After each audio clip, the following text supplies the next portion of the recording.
Hello, എല്ലാ കൂട്ടുകാർക്കും study and learn with മീയിലേക്ക് സ്വാഗതം. എല്ലാവരും കഴിഞ്ഞ വീഡിയോസിലെ ചാപ്റ്റേഴ്സ് എല്ലാം പഠിച്ചു കഴിഞ്ഞു എന്ന് വിശ്വസിക്കുന്നു. ഇന്ന് SSLC ബയോളജിയിലെ ചാപ്റ്റർ 5 സോൾജിയേഴ്സ് ഓഫ് ഡിഫെൻസ്, പ്രതിരോധത്തിൻ്റെ കാവലാളുകൾ എന്ന ഈ ചാപ്റ്ററിൻ്റെ ഫോക്കസ് ഏരിയ പോർഷൻസാണ് ഇന്ന് നമ്മൾ പഠിക്കാൻ പോകുന്നത്. അപ്പോൾ നമുക്ക് നേരെ ടോപ്പിക്കിലേക്ക് പോകാം. ഈ ചാപ്റ്ററിലെ ഫസ്റ്റ് പോർഷനാണ് importance of skin in body defense mechanism. എങ്ങനെയാണ് സ്കിൻ നമ്മുടെ ശരീരത്തിൽ ഡിഫെൻസ് മെക്കാനിസമായിട്ട് പ്രവർത്തിക്കുന്നത് എന്നാണ് നമ്മൾ ഇനി മനസ്സിലാക്കാൻ പോകുന്നത്. Skin is the protective covering of the body. ഇനി നമുക്ക് ഈ ടെക്സ്റ്റിലെ ഈ ചിത്രീകരണത്തിലേക്ക് ശ്രദ്ധിക്കാം. ഇവിടെ നമുക്ക് ഫസ്റ്റ് തന്നെ സ്കിന്നിൻ്റെ ഔട്ടർമോസ്റ്റ് ലെയറായ എപ്പിഡെർമിസ് കാണാം. Epidermis is the outermost layer of the സ്കിന്നിൻ്റെ ഏറ്റവും പുറമേയുള്ള പാളിയാണ് എപ്പിഡെർമിസ്. ഈ എപ്പിഡെർമിസിൽ ഒരു പ്രോട്ടീൻ ഉണ്ട്. ആ പ്രോട്ടീൻ്റെ പേരാണ് keratin. A protein called keratin is present here which prevents the entry of germs. അപ്പോൾ സ്കിന്നിലെ ഏറ്റവും പുറമേ ഉള്ള ഒരു ലെയറാണ് എപ്പിഡെർമിസ്. എപ്പിഡെർമിസിൽ കെരാറ്റിൻ എന്ന പ്രോട്ടീൻ ഉണ്ട്. ഈ കെരാറ്റിൻ പ്രോട്ടീൻ നമ്മുടെ ശരീരത്തിലേക്ക് ജേംസിനെ വരുന്നതിൽ നിന്ന് തടയാൻ സഹായിക്കുന്നു. അടുത്തത് സ്കിന്നിൽ 2 തരം ഗ്ലാൻഡ്സ് ഉണ്ട്. ഒന്ന് സെബേഷ്യസ് ഗ്ലാൻഡും മറ്റൊന്ന് സ്വെറ്റ് ഗ്ലാൻഡും. ടെക്സ്റ്റിലെ ഈ ചിത്രീകരണത്തിലേക്ക് ശ്രദ്ധിക്കുക. Sebaceous gland contains sebum. Sebum is produced by the sebaceous gland which makes the skin oily and water proof. നമ്മളുടെ ഫേസിൽ നമ്മൾ തൊട്ട് കഴിഞ്ഞാൽ നമുക്ക് മനസ്സിലാവും നമ്മളുടെ സ്കിന്നിൽ ചെറിയ രീതിയിൽ ഒരു ഓയിലി ടെക്സ്ചറായിട്ട് ഫീൽ ചെയ്യുന്നത് അല്ലേ. അപ്പോൾ അതിന് കാരണം ഇതാണ്. സ്കിന്നിലെ സെബേഷ്യസ് ഗ്ലാൻഡ് സെബം പ്രൊഡ്യൂസ് ചെയ്യുന്നു. ഈ സെബം നമ്മുടെ സ്കിന്നിന് ഒരു ഓയിലി ടെക്സ്ചർ കൊടുക്കുന്നു. And due to the presence of this sebum, the skin becomes oily and waterproof, and this prevents the entry of germs into the body. അടുത്തതാണ് sweat gland അഥവാ സ്വേദഗ്രന്ഥി. The disinfectants present in the sweat produced by this gland destroys the germs. Sweat ഗ്ലാൻഡിൽ നിന്ന് sweat produce ആവുന്നുണ്ട്. ഈ sweat contain certain disinfectants and this will prevents the entry of germs. ഇത് കൂടാതെ skin contain certain useful bacteria which indirectly prevents the entry of germs. So skin is referred to as a fort of defence in the body. അടുത്തത് നമുക്ക് പഠിക്കാനുള്ളത് importance of secretions in body defense mechanism. ഇത് പഠിക്കാനായിട്ട് നമുക്ക് ടെക്സ്റ്റിലെ ഈ ചിത്രീകരണത്തിലേക്ക് ശ്രദ്ധിക്കാം. ഒന്നാമതായി ചെവി. Ear contains ear wax. ചെവിയിൽ കർണമെഴുകുണ്ട്. ഈ ഇയർ വാക്സ് ഒരു പരിധി വരെ ജേംസിനെ പ്രിവെൻറ്റ് ചെയ്യാൻ സഹായിക്കുന്നു. അടുത്തത് കണ്ണുനീരിലെ lysozyme. Tears in the lysozyme prevents the entry of germs. അടുത്തത് മ്യൂക്കസ് ഇൻ നോസ്, മൂക്കിലെ ശ്ലേഷ്മം. അത് കഴിഞ്ഞ് ലൈസോസൈം ഇൻ സലൈവ, ഉമിനീരിലെ ലൈസോസൈം. ഇതൊക്കെ ജേംസിനെ പ്രിവെൻറ്റ് ചെയ്യാനായിട്ട് സഹായിക്കുന്നു. അടുത്തത് മ്യൂക്കസ് ഇൻ ട്രക്കിയ, ശ്വസനനാളിയിലെ ശ്ലേഷ്മം. പിന്നെ ആമാശയത്തിലെ HCl present in the stomach has got defence mechanism. അടുത്തത് മ്യൂക്കസ് ഇൻ ഇൻഡസ്റ്റൈൻ, കുടലിലെ ശ്ലേഷ്മം. മൂത്രത്തിലെ ലൈസോസൈം ഇൻ യൂറിൻ. ഇത്രയുമാണ് role of body secretions in defence mechanism. അടുത്തത് നമുക്ക് പഠിക്കാനുള്ളത് സ്റ്റേജസ് ഓഫ് ഫാഗോസൈറ്റോസിസ് ആണ്. അപ്പോൾ ഇവിടെ ആദ്യം തന്നെ നമുക്ക് ഫാഗോസൈറ്റോസിസ് എന്താണെന്ന് മനസ്സിലാക്കാം. Phagocytosis is the process of engulfing and destroying of germs. രോഗാണുക്കളെ വിഴുങ്ങി നശിപ്പിക്കുന്ന പ്രോസസ്സിനെയാണ് ഫാഗോസൈറ്റോസിസ് എന്ന് പറയുന്നത്. The cells that are engaged in the process of phagocytosis is called phagocyte. Phagocytosis നടത്തുന്ന സെല്ലുകളെയാണ് ഫാഗോസൈറ്റ് എന്ന് പറയുന്നത്.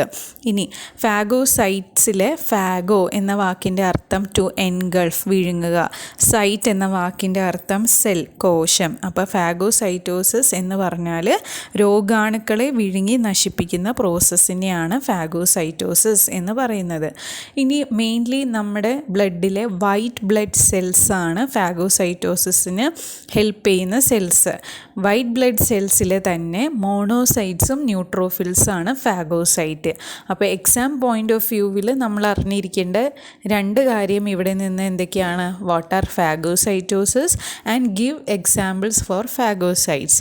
അപ്പോൾ ഫാഗോസൈറ്റോസിസ് എന്താണെന്ന് വെച്ചാൽ നമ്മൾ എന്ത് എഴുതണം? It is the process of engulfing and destroying of germs. Give 2 examples for phagocytes എന്ന് ചോദിച്ചു കഴിഞ്ഞാൽ monocytes and neutrophils are examples of phagocytes. അടുത്തത് നമുക്ക് സ്റ്റേജസ് ഇൻ ഫാഗോസൈറ്റോസിസ് പഠിക്കാം. ഇതിലെ ഫസ്റ്റ് സ്റ്റെപ്പാണ് phagocyte reach near the pathogen. രോഗാണുവിന് സമീപം ഫാഗോസൈറ്റ് എത്തുന്നു. Second step engulfs the pathogen in the membrane sac. രോഗാണുക്കളെ സ്തരസഞ്ചിയിൽ ഉൾക്കൊള്ളുന്നു. Third step membrane sac combines with lysosome. സ്തരസഞ്ചി ലൈസോസോമുമായി ചേരുന്നു. Fourth step enzyme in the lysosome destroys the pathogen.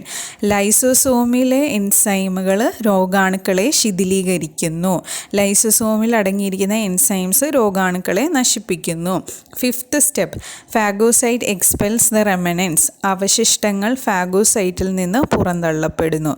So the different steps or stages in phagocytosis are phagocyte reach near the pathogen, it engulfs the pathogen in the membrane sac combines with the lysosome, enzymes present in the lysosome destroys the pathogen, and finally the phagocyte expels the remnants. ഇനി നമുക്ക് ടെക്സ്റ്റിലെ ചിത്രീകരണത്തിലേക്ക് ശ്രദ്ധിക്കാം. ഇവിടെ ഒരു cell കാണിച്ചിട്ടുണ്ട് അല്ലേ? ഫാഗോസൈറ്റോസിസിൻ്റെ സ്റ്റെപ്സിൽ ഇവിടെ ഒരു cell കാണിച്ചിട്ടുണ്ട്. ഈ സെല്ലിനെ നമുക്ക് ഏതെങ്കിലും ഒരു ഫാഗോസൈറ്റായിട്ട് സങ്കല്പിക്കാം. അതായത് either it can B A monocyte or A neutrophil. അപ്പോൾ ഇതൊരു മോണോസൈറ്റ് ആണെന്ന് സങ്കല്പിക്കുക. ഈ മോണോസൈറ്റ് ഫാഗോസൈറ്റ് ആയതുകൊണ്ട് അതിന് എന്തിനുള്ള കഴിവുണ്ട്? ഫാഗോസൈറ്റോസിസ് ചെയ്യാനുള്ള കഴിവുണ്ട്. അപ്പോൾ ഒരു പാത്തോജൻ വരികയാണ് അല്ലേ? പാത്തോജൻ രോഗാണു. അപ്പോൾ ഫസ്റ്റ് സ്റ്റെപ്പ് എന്താണ്? ഫാഗോസൈറ്റ് പാത്തജനെ പോയിട്ട് എൻഗൾഫ് ചെയ്യും. അപ്പോൾ ഫസ്റ്റ് സ്റ്റെപ്പ് എന്താണ്? Phagocyte reach near the pathogen. അത് കഴിഞ്ഞ് എന്ത് സംഭവിക്കും?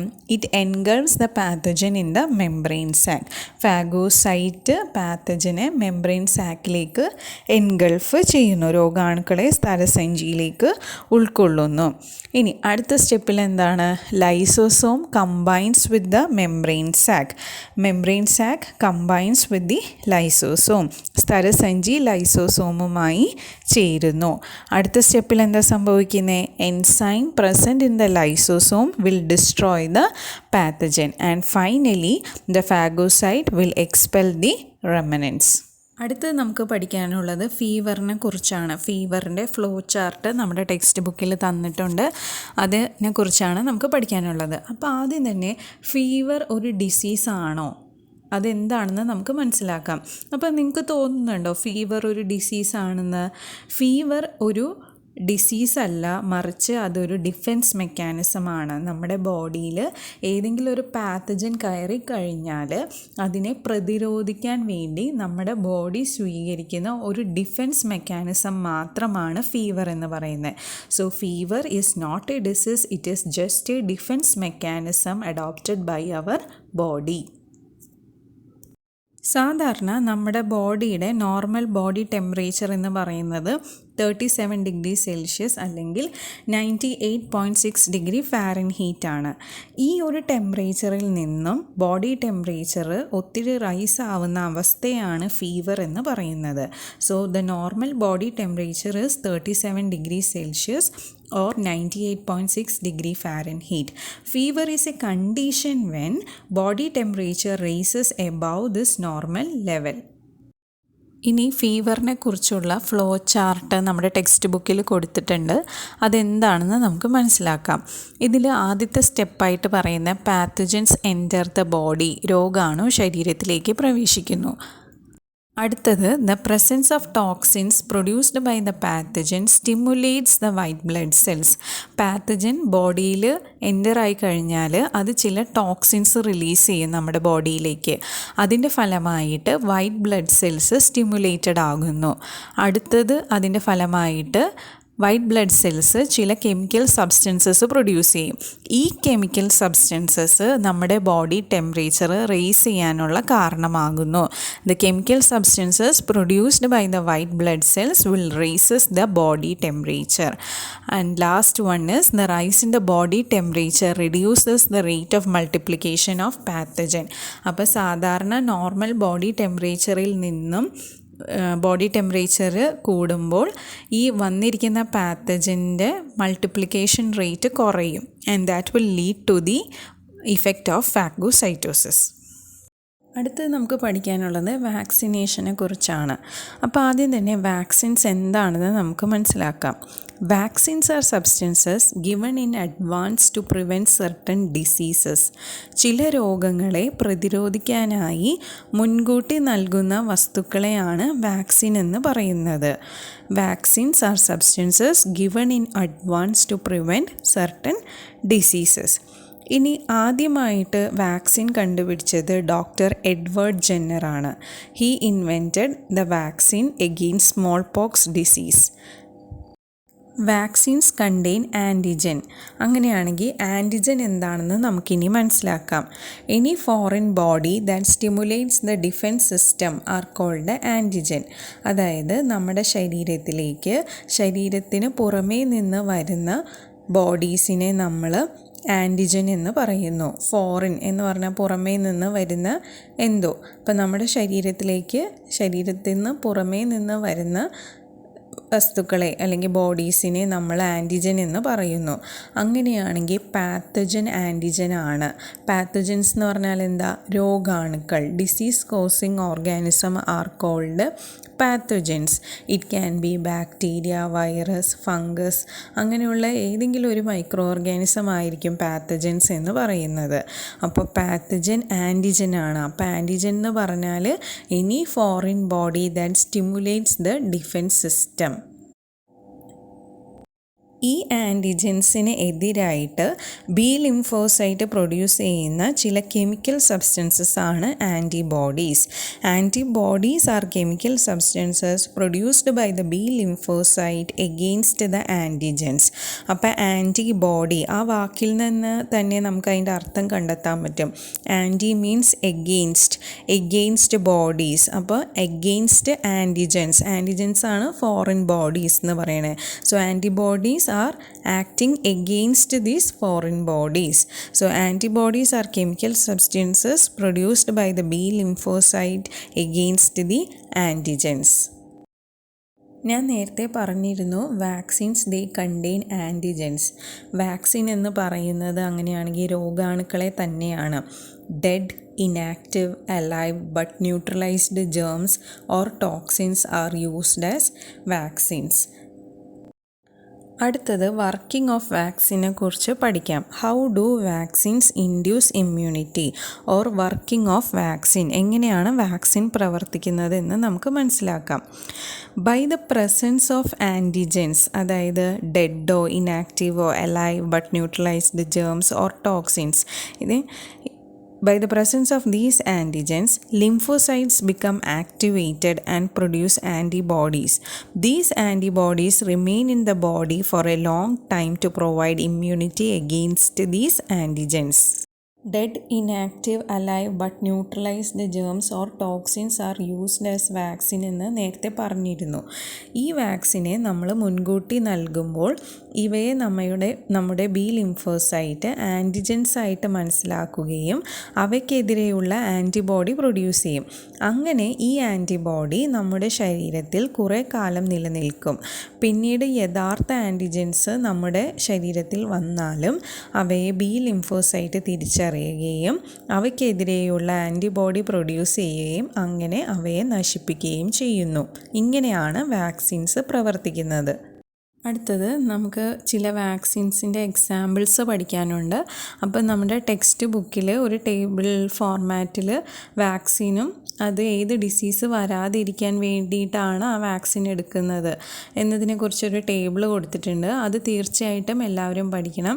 എക്സാം പോയിൻ്റ് ഓഫ് വ്യൂവിൽ വളരെ ഇമ്പോർട്ടൻ്റ് ആയിട്ടുള്ള ഒരു ഭാഗമാണിത്. അപ്പോൾ തീർച്ചയായും എല്ലാവരും ഇത് പഠിക്കണം. അപ്പോൾ ഒന്നാമതായിട്ട് BCG വാക്സിൻ ട്യൂബർകുലോസിസ് വരാതിരിക്കാൻ വേണ്ടി എടുക്കുന്ന വാക്സിനാണ്. അടുത്തത് OPV ഒരു ഓറൽ വാക്സിനാണ് പോളിയോ വരാതിരിക്കാൻ വേണ്ടിയിട്ട്. അടുത്തത് pentavalent vaccine. Pentavalent diphtheria, pertussis, tetanus, ഇതിൻ്റെ കൂടെ തന്നെ hepatitis B, Haemophilus influenza type B, ഇത്രയും രോഗങ്ങൾ വരാതിരിക്കാൻ വേണ്ടി എടുക്കുന്ന ഒരു വാക്സിനാണ് പെൻറ്റാവാലൻറ്റ്. അടുത്തത് MMR മംസ്, മുണ്ടിനീര്, മീസിൽസ്, അഞ്ചാമ്പനി, റുബെല്ല, ജർമ്മൻ മീസിൽസ്, ഇതിനെതിരെ വരാതിരിക്കാൻ വേണ്ടി എടുക്കുന്ന വാക്സിനാണ്. ഈ രോഗങ്ങൾ വരാതിരിക്കാൻ വേണ്ടി എടുക്കുന്ന വാക്സിനാണ്. അടുത്തത് ലാസ്റ്റ് വൺ ടെറ്റനസിനെതിരെയുള്ള വാക്സിനാണ്.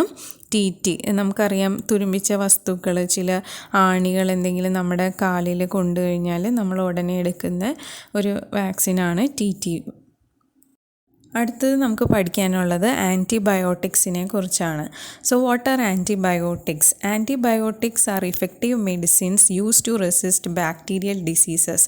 ബാക്ടീരിയക്കെതിരെ ഉപയോഗിക്കുന്ന മെഡിസിനാണ് ആൻറ്റിബയോട്ടിക് എന്ന് പറയുന്നത്. And these medicines are extracted from certain bacteria or fungus. ഈ മെഡിസിൻസ് ചില ബാക്ടീരിയയിൽ നിന്നും ഫംഗസുകളിൽ നിന്നുമാണ് എക്സ്ട്രാക്ട് ചെയ്തെടുത്തിരിക്കുന്നത്. ഇനി the first antibiotic called penicillin was extracted from a fungus called Penicillium notatum by Alexander Fleming. അപ്പോൾ അലക്സാണ്ടർ ഫ്ലെമിംഗ് ആണ് ആദ്യമായിട്ട് ഒരു ആൻറ്റിബയോട്ടിക് കണ്ടുപിടിച്ചത്. ആദ്യമായി കണ്ടുപിടിച്ച ആൻറ്റിബയോട്ടിക്കിൻ്റെ പേര് പെൻസിലിൻ എന്നാണ്. ഇതൊരു ഫംഗസിൽ നിന്നാണ് എക്സ്ട്രാക്ട് ചെയ്തിരിക്കുന്നത്. ആ ഫംഗസിൻ്റെ പേരാണ് പെൻസിലിയം നൊട്ടേറ്റം. ആൻറ്റിബയോട്ടിക്സ് വളരെ ഇഫക്റ്റീവ് മെഡിസിൻ ആണെങ്കിലും അവയുടെ റെഗുലർ യൂസ് കാരണം ചില സൈഡ് ഇഫക്ട്സ് ഉണ്ട്. അപ്പോൾ അടുത്തത് നമുക്ക് പഠിക്കാനുള്ളത് what are the side effects of antibiotics. First point, regular use of antibiotics will develop immunity in pathogen against antibiotics. രോഗാണുക്കളിൽ പ്രതിരോധ ശേഷി വളർത്തും. അടുത്തത്, destroys useful bacteria in the body. ഉപകാരി ബാക്ടീരിയ നശിക്കാം. അടുത്തത്, reduces the quantity of some vitamins in the body. ശരീരത്തിലെ ചില വൈറ്റമിൻസിൻ്റെ അളവ് കുറയുന്നു. അപ്പോൾ ഇതൊക്കെയാണ് ആൻറ്റിബയോട്ടിക്സ് റെഗുലറായിട്ട് യൂസ് ചെയ്യുന്നതിൻ്റെ ഫലമായിട്ടുണ്ടാവുന്ന ചില സൈഡ് ഇഫക്ട്സ്. അടുത്തത് നമുക്ക് പഠിക്കാനുള്ളത് blood groups and there antigen and antibody. ഇതും എക്സാം പോയിൻ്റ് ഓഫ് വ്യൂവിൽ വളരെ ഇമ്പോർട്ടൻ്റ് ആയിട്ടുള്ള ഒരു പോർഷനാണ്. അപ്പോൾ നമുക്ക് അതിനെക്കുറിച്ച് പഠിക്കാം. കാൾ ലാൻസ്റ്റീനർ എന്ന സയൻറ്റിസ്റ്റാണ് ഹ്യൂമൻ ബ്ലഡിനെ 4 വിഭാഗങ്ങളാക്കി തിരിക്കാമെന്ന് കണ്ടെത്തിയത്. ഏതെല്ലാമാണ് ആ 4 രക്തഗ്രൂപ്പുകൾ? A, B, O and AB. A, B, O and AB എന്നിവയാണ് 4 രക്തഗ്രൂപ്പുകൾ. Human blood group is of 4 types. They are blood group A, B, O and AB. എന്തിൻ്റെ അടിസ്ഥാനത്തിലാണ് ഹ്യൂമൻ ബ്ലഡ് ഗ്രൂപ്പിനെ 4ആയിട്ട് തിരിച്ചിരിക്കുന്നത് എന്നറിയാമോ? ഇത് RBC അല്ലെങ്കിൽ എരിത്രോസൈറ്റിൻ്റെ സർഫസിൽ A ആൻഡ് B എന്ന ആൻറ്റിജൻ്റെ പ്രസൻസോ ആബ്സെൻസോ ആണ് ഹ്യൂമൻ ബ്ലഡ് ഗ്രൂപ്പിനെ 4ആയിട്ട് തിരിക്കാൻ സഹായിച്ചിരിക്കുന്നത്. The presence or absence of antigen A and antigen B on the surface of the RBC determines the blood into A, B, AB and O. നമ്മുടെ text ബുക്കിൽ ഒരു table ഫോർമാറ്റിൽ ബ്ലഡ് ഗ്രൂപ്പ്സിൻ്റെ പേരും ആ ബ്ലഡ് ഗ്രൂപ്പിൻ്റെ ആൻറ്റിജൻ ആൻറ്റിബോഡി ഏതൊക്കെയാണെന്ന് കൊടുത്തിട്ടുണ്ട്. അതെന്തൊക്കെയാണെന്ന് നമുക്ക് ഇനി മനസ്സിലാക്കാം. A ബ്ലഡ് ഗ്രൂപ്പിൻ്റെ ആൻറ്റിജൻ A തന്നെയാണ്. അതിന് ആൻറ്റിജൻസിനെയും ആൻറ്റിബോഡീസിനെയും തമ്മിൽ വേർതിരിച്ച് മനസ്സിലാക്കാൻ വേണ്ടിയിട്ട് ആൻറ്റിജൻസിനെ എല്ലാം ക്യാപിറ്റൽ ലെറ്റേഴ്സിലാണ് ഡിനോട്ട് ചെയ്തിരിക്കുന്നത്, ആൻറ്റിബോഡീസിനെ സ്മോൾ ലെറ്റേഴ്സിലാണ് ഡിനോട്ട് ചെയ്തിരിക്കുന്നത്. അപ്പോൾ A ബ്ലഡ് ഗ്രൂപ്പിൻ്റെ ആൻറ്റിജനാണ് ക്യാപിറ്റൽ ലെറ്റർ A, അതിൻ്റെ ആൻറ്റിബോഡിയാണ് small letter B. B blood ഗ്രൂപ്പിൻ്റെ ആൻറ്റിജൻ ക്യാപിറ്റൽ ലെറ്റർ B, അതിൻ്റെ antibody small letter A. A B blood ഗ്രൂപ്പിൻ്റെ ആൻറ്റിജൻസ് എയും ബിയുമാണ്, അതിന് ആൻറ്റിബോഡീസ് ഇല്ല. ഒ ബ്ലഡ് ഗ്രൂപ്പിന് ആൻറ്റിജൻസ് ഇല്ല, അതിൻ്റെ antibody small letter A and B. ഇനി ഇതിൽ ഒ ബ്ലഡ് ഗ്രൂപ്പിനെ യൂണിവേഴ്സൽ ഡോണർ എന്നും എ ബി ബ്ലഡ് ഗ്രൂപ്പിനെ യൂണിവേഴ്സൽ റെസിപ്പിയൻ്റ് എന്നും കൂടെ അറിയപ്പെടുന്നു. In addition to antigen A and B, another antigen called D or Rh factor is present in the cell membrane of red blood cells of certain persons. ചുവന്ന രക്താണുവിൻ്റെ ഉപരിതലത്തിൽ RH അഥവാ antigen D എന്നൊരു ഘടകം ചില ആൾക്കാരിൽ കാണുന്നതായിട്ട് കണ്ടെത്തിയിട്ടുണ്ട്. ഈ RH എന്ന ഘടകം റിസസ് മങ്കിയിലാണ് ആദ്യമായി കണ്ടെത്തിയത്. അതുകൊണ്ടാണ് അതിനെ RH ഫാക്ടർ എന്ന് അറിയപ്പെടുന്നത്. ഇനി ഈ RH ഫാക്ടർ പ്രസൻ്റ് ആയിട്ടുള്ള ഒരു ബ്ലഡ് ഗ്രൂപ്പ് ആണെങ്കിൽ അതിനെ പോസിറ്റീവ് ബ്ലഡ് ഗ്രൂപ്പ് എന്നും, RH ഫാക്ടർ ആബ്സെൻ്റ് ആണെങ്കിൽ അത്തരത്തിലുള്ള ബ്ലഡ് ഗ്രൂപ്പിനെ നെഗറ്റീവ് എന്നും പറയുന്നു. So the presence or absence of RH factor determines whether a blood group is positive or negative. The blood group in which RH factor is present, RH factor present ആണെങ്കിൽ that is known as a positive blood group, and those without the RH factor ഇല്ലാത്തതാണെങ്കിൽ they are called negative blood groups. Why is it not possible to receive blood from all persons? ഈ question exam point of വ്യൂവിൽ വളരെ important ആണ്. ഇതിൻ്റെ answer ഇതാണ്: on receiving unmatching blood, the antigen present in the donor's blood and the antibody present in the recipient's blood will react with each other and form a blood clot or agglutination. Agglutination എന്ന് പറഞ്ഞു കഴിഞ്ഞാൽ blood clot form ചെയ്യുന്നതിനെയാണ് agglutination എന്ന് പറയണത്. അതായത് donors ബ്ലഡിലെ ആൻറ്റിജനും റെസിപ്പിയൻറ്റിൻ്റെ ബ്ലഡിലെ ആൻറ്റിബോഡിയും തമ്മിൽ react ചെയ്ത് അവിടെ ഒരു ബ്ലഡ് ക്ലോട്ട് ഫോം ചെയ്യും. Hence every one cannot receive blood from all blood groups. ഈ ചാപ്റ്ററിലെ ഫോക്കസ് ഏരിയയിലെ ലാസ്റ്റ് പോർഷനാണ് points to be taken care before blood transfusion. Blood donate ചെയ്യുന്നത് വളരെ നല്ലൊരു കാര്യമാണ് അല്ലേ? അപ്പോൾ ബ്ലഡ് ഡൊണേറ്റ് ചെയ്യുന്നതിന് മുന്നേ നമ്മൾ അറിഞ്ഞിരിക്കേണ്ട ചില കാര്യങ്ങളുണ്ട്. അതേതൊക്കെയാണെന്ന് നമുക്ക് ഇനി നോക്കാം. People in the age group between 18 to 60 can donate blood. 18നും 60 വയസ്സിനും ഇടയിൽ പ്രായമുള്ളവർക്ക് ബ്ലഡ് ഡൊണേറ്റ് ചെയ്യാം. Blood donation can be done once in 3 months. Blood donation causes no problem to the donor's health. Pregnant women and breastfeeding mothers should not donate blood. Persons with communicable diseases which are transmitted through the blood should not donate the blood. ഇത്രയുമാണ് ഈ ചാപ്റ്ററിലെ focus ഏരിയയിൽ വന്നിരിക്കുന്ന portions. അപ്പോൾ എല്ലാവരും നന്നായിട്ട് പഠിക്കുക. മറ്റൊരു ചാപ്റ്ററുമായി അടുത്ത വീഡിയോയിൽ കാണാം. Thanks for watching.